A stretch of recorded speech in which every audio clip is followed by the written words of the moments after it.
Are you overloaded and overwhelmed, doing things God never asked you to carry? You're working harder, but you're falling further behind. Maybe it's not a time issue, it's a delegation issue. Today, we're looking at the leadership move that saved Moses, could save your energy and your impact too. This is Leading 10. I'm Chris Moore, and today we're talking about one of the smartest, most spiritual leadership moves you can make: delegation with purpose. Exodus chapter 18, verses 21 through 23.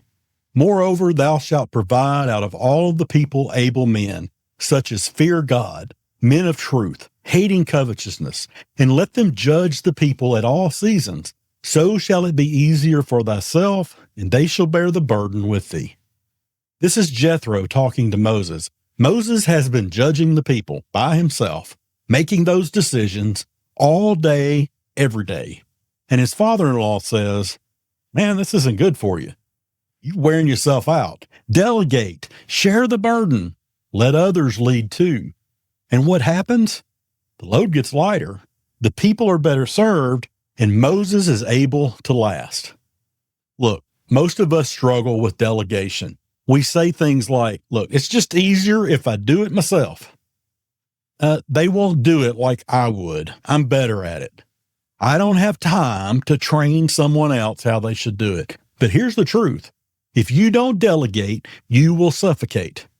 You'll burn out trying to be everywhere and do everything, and eventually your effectiveness drops, not because you don't care, but because you're carrying way too much. What does this say about us? It says we often tie our identity to doing everything ourselves. We feel important when we're needed. We feel secure when we're in control. But leadership isn't about control. It's about multiplication. And what does this say about God? Well, it says God's design for leadership has always included the sense of teamwork. Jesus himself didn't do ministry alone. He built a team. He trained them. He empowered them. He released them out to do things on their own and be his representative. And that's your model too. Now, I've been in seasons where I thought saying yes to everything made me a better leader. But all it really did was make me exhausted. I wasn't leading people. I was rescuing tasks from the pile. And over time, that's just not sustainable. It's not healthy for you. And it's not helpful for the people that you're leading. Delegation isn't just about getting things off your plate. It's also about getting other people into their purpose, to allow them to make the small decisions so they're able to make the big ones when the time comes. When you delegate well, you give others the chance to grow. You're also saying 3 little words: I trust you, followed up by 2 more. You're ready. You're demonstrating faith in them, and that trust becomes the fuel for their future development. So what's the application for us? We should always empower capable team members to lead so that we can focus on the things that we can really do, the things that we're called to do. Ask yourself, what task or decisions am I holding on to that someone else could grow through? What's draining my energy that used to energize me?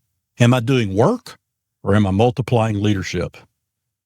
Real leaders don't just get things done, they raise others up along the way. Here are some tips for that purposeful delegation. Start small. Delegate a single task. Don't give out a whole project the first time. Choose someone who's faithful, available, and teachable. Clarify the outcome, not just the steps. Let them own how to get to that outcome. Follow up with encouragement and feedback. Be willing to let people grow through mistakes. It's part of the process. Remember, delegation is a leadership skill, one that you have to use and develop. Like any skill, it gets better with practice. So when I started delegating with intention, I didn't just get more done. Began to see people grow and to flourish. I watched team members step into roles that they never thought they could. I saw them begin to take ownership of things.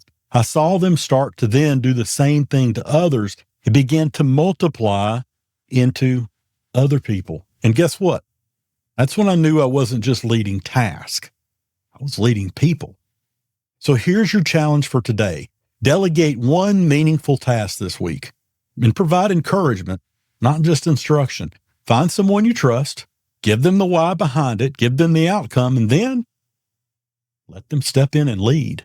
You'll be amazed at what can happen when you step back and allow others to step up. You weren't meant to carry it all.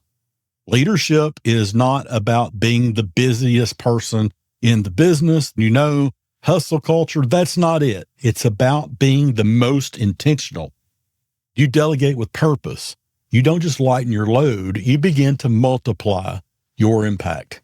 This is Lead in 10. I'm Chris Moore. It's time to trust people to lead. Give someone else the opportunity to grow under your guidance.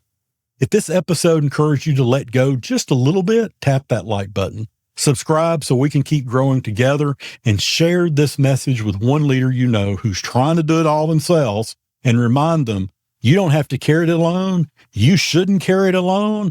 You're holding back someone else's blessing. I'll see you next time.